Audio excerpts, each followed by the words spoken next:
everyone, and welcome back to the Podcast for Life. I am Levi, and this is Lamika. And today we have the pleasure of speaking with Dr. Paula Ruffin, a chiropractor who hails from Michigan. Detroit. Okay, yes, from Detroit. And we're not going to hold it against her, right? I'm an IU fan. She went to, Michigan. So yeah, go Blue. Yeah. All righty. So anyway, welcome, Paula. We're definitely glad to have you with us today. Yeah. Thank you so much. This is great. I love being here. I'm sure our viewers would love to know who Dr. Ruffin is and what inspired you to venture into this career path that you're in. Oh, that is a great question. So there's how much time do we have? Okay. So how much time you need? Whatever. You can time me on this one. Yes.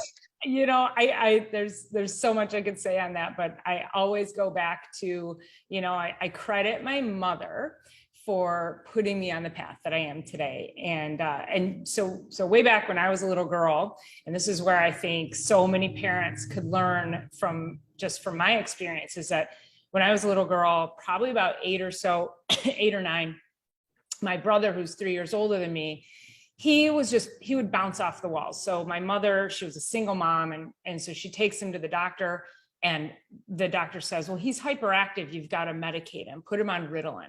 And so my mom was like, she's a single mom. She didn't really know what else to do. So she ends up putting him on Ritalin, gives him 1 dose 1 day, and said it turned him into a complete zombie. And she said, that's not my kid. So she went on this quest, and I always joke, I'm like, here she is back in the 70s. She was considered a health nut anyway. And in the absence of Google, figured out actually how to help our family. And so she went through all the cupboards. She didn't do the Ritalin. She enrolled him in hockey, so got him super active. She took out all the sugar cereals, all the processed foods. We always ate, we're Middle Eastern, so we always ate pretty fresh anyway, but we had typical junk food in the house, Pop-Tarts and things like that. And she said, nope, no way. And she just eliminated it all from the house. And, I think about patients that I have today, and they're like, well, all my kid will do is eat McDonald's French fries. And I'm like, well, who's driving the freaking car? Your kid this is your opportunity to turn them into a healthy adult. And, French fries aren't kid food. You're doing your kid a disservice if you don't teach them young. So my mom, she did that, and that just set me on a trajectory of, good health. And I always, loved healthy eating. I was super active and athletic.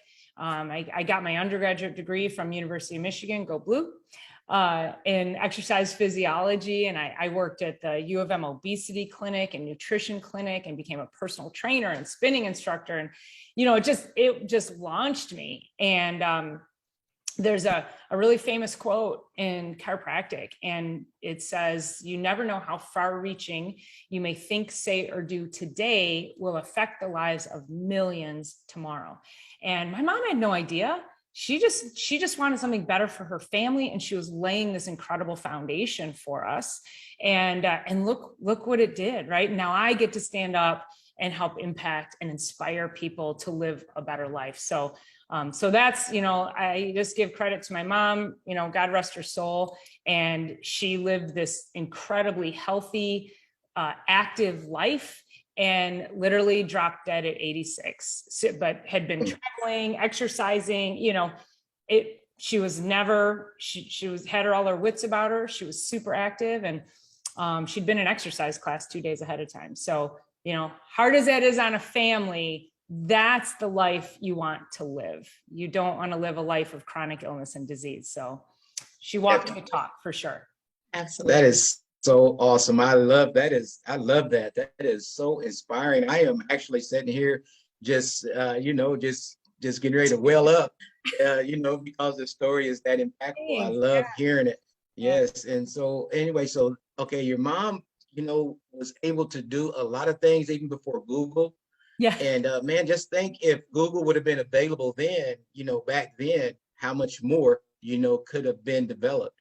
She found and you can find this today online. She found, it's called, Dr. Feingold, it's called the Feingold Diet. And I don't know how, I wish I could ask her where she got this information, but I have copies of the Feingold Diet in my filing cabinet up there that I've had for years. And Dr. Feingold figured out, back in the 70s, that food dyes, sugars, and certain foods will affect kids neurologically. So it flares up the nervous system, causes inflammation in the nervous system. And these specific foods actually, so they're called salicylates. So they're like aspirin mimickers. And so a lot of people have a salicylate allergy or a salicylate intolerance. And so even when they eat foods that have those mimicking properties, it really causes their nervous system to go crazy. And if you think about it, it causes like a brain on fire. And who can function if their brain is on fire? So he figured out, if you start to eliminate these things in these children's diets, you literally like bring them back from, the underworld and give them a whole new life. They're thinking better and learning better and functioning better. And my brother, he's the president and owner of a multi-million-dollar construction company. So he's done just fine, right? So, Yes. so again, you never know how far reaching, right? So what would have happened if? Yeah, so you definitely found your niche in the health and wellness spot. Yes. So kudos for you. Thank you. Thank you. Yes. So what is the one thing you wanted or wish you knew on the onset of your career? So I think this is a trap that a lot of entrepreneurs fall into. And there are actually two things. The first one's really simple, and the second one is a little bit harder to do. But the first thing is, never, ever let anyone know your business better than you. And what I mean by that is it's really easy. And I've had colleagues who have brought people in and given them full reign of their, and I'm pointing up there because I'm pointing to my front desk, but they've given them full reign of their office and their finances. And when that person leaves, they're lost. They don't know what to do. They don't even know how to turn their freaking computer on. They don't know how to get in there and do any billing or post anything. And that happens over the years, that you lose staff and you have to retrain staff. And so the biggest lesson there is you must know your business at all times, because if you have to jump into the hot seat, it has to be seamless. And so that's the first lesson. And the second lesson, which I think a lot of entrepreneurs fall into, is shiny object syndrome. And, I chase shiny objects, squirrels, whatever it is. And that was, if somebody could have, which we're both members of Black Diamond Club, which I think that's one of the biggest lessons I learned literally just, 3 years ago when I joined them, or it wasn't a lesson that I necessarily learned, but it was one that I finally embraced, was that you've got to have your plan. And when things come at you and those shiny objects come flying at you, you have to be able to ask yourself, is this going to get me to where I want to go? Or is it going to disrupt where I want to go? And that's, like I said, that was just a big lesson that I didn't learn till later on in my career. And had I learned that early on and been able to just ask those two simple questions, I think there's a lot of poor decisions that I made that I would have, granted, it's all in part of the learning process, but boy, what if you could accelerate that learning process and be able to just have that level of discipline and then of course the coaching to get there. I've had coaches this whole time, but nobody's ever really explained it to me, like through Black Diamond Club. So it's definitely that would be the biggest thing I would say. Excellent. Man, you know what? I think we've all experienced that shiny object syndrome, especially those with the attitude and personality of wanting to succeed in life and just wanting to achieve more. Because I know I'm certainly a victim of that, and the mindset of I see something, I want to go get it, I'll try it, especially if I see if it's going to make money, but it's the short term where it is not built for long term. And I think that's probably that. I mean, I've had it. I'm sure Lamika's probably had it because she's a business person herself. And And you're right. If we would have just got that information, that knowledge, that understanding, that, hey, this is only temporary, it's going to fall through, or focus on something else. And that's Well, great. and I think in today's world, I wonder if it's worse in today's world because of social media, because it's easy to have your plan. And then you see what everybody else is doing. You're like, well, that looks cool. I want to do that too. And so you're like, you know, it's easy to just jump off the path because what somebody else is doing looks cooler than what you're doing. But sometimes what's super cool is what could be at the end if you just, you know, stayed the course and didn't veer off. Definitely true. That's true. great. That's Thank great. you. You have been to business relationships, and you know, given a person full range of your business, and then them walking out and you not knowing anything. That also happens in relationships too. Mm-hmm. You know, when you when you give your partner all the control of the finances, and then they walk out, or you walk out with not knowing anything. So that was a great analogy. So thank you for that. Yes. And you know what? You bring up a great point too, because how many friends have I had who's, you know, I've had lost friends to suicide and just sudden death, and they just and then the wives, it's mostly the wives who have no idea, and then they're like, holy moly, I'm broke and destitute, and I thought we were doing fine. So you're right. I mean, I think that goes across even into your personal relationships. So it's a great lesson. Yes, it is. Yes.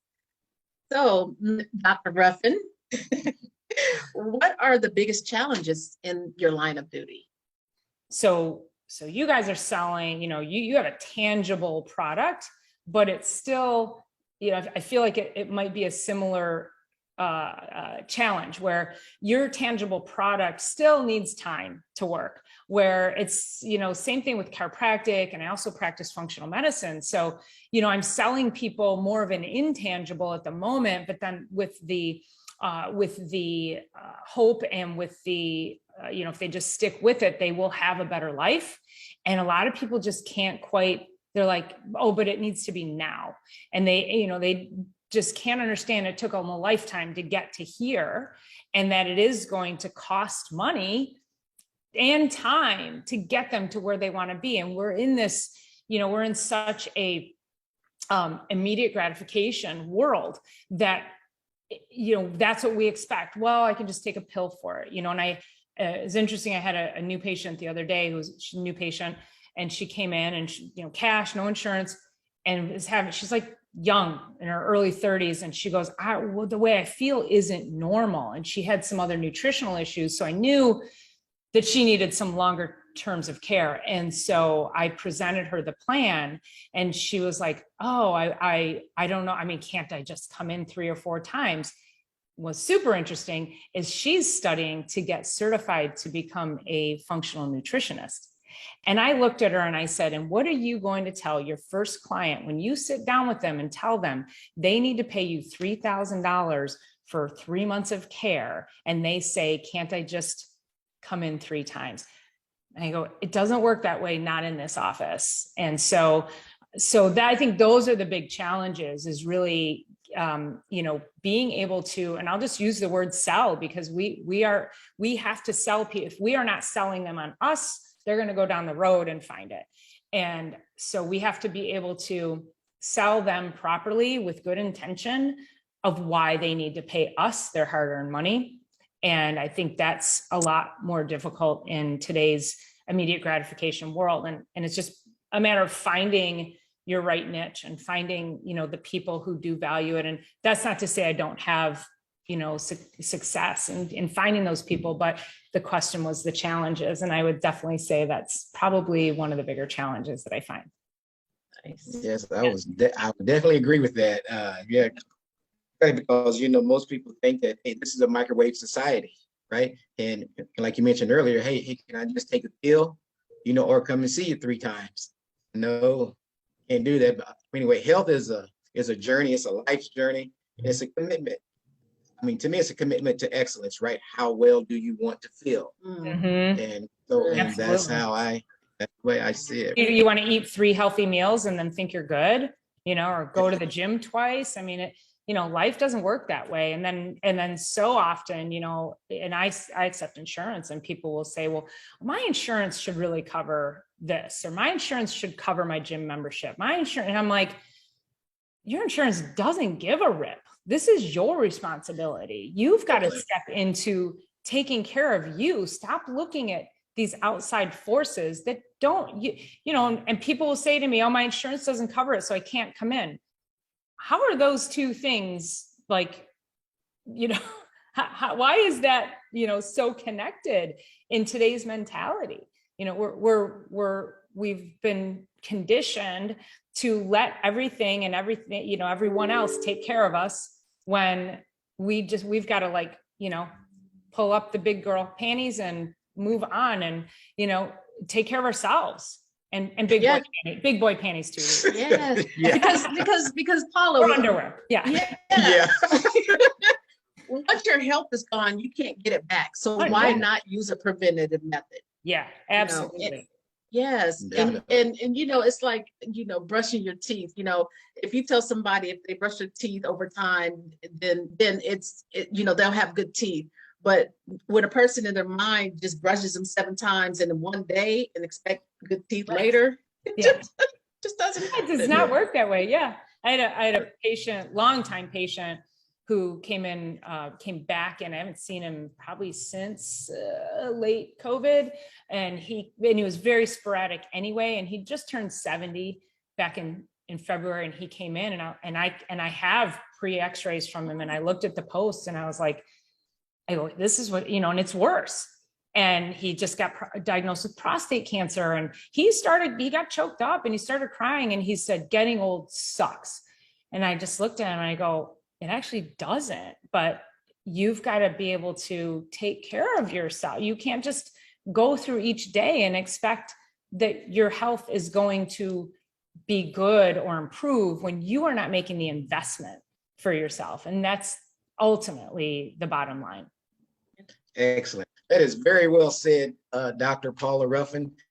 Ladies and gentlemen, you heard it here first on the Reidox Podcast for Life with Dr. Paula Ruffin, and she is great. So Dr. Paula, tell us how we can get in touch with you if we need to. Awesome. You guys can find me if you go to drruffin.com, and all the links to all my socials are right there. I've got some free gift downloads if you want to get some free content on my site. So please go there, and you can connect with me through all my platforms, as well as get some free gifts if you go right to drruffin.com. drruffin.com. Yeah. All righty. We definitely appreciate you joining us today. Once again, we're so grateful. And thank you. You guys are awesome. Thank you so much for having me. Bye-bye. I appreciate it. All right. See ya.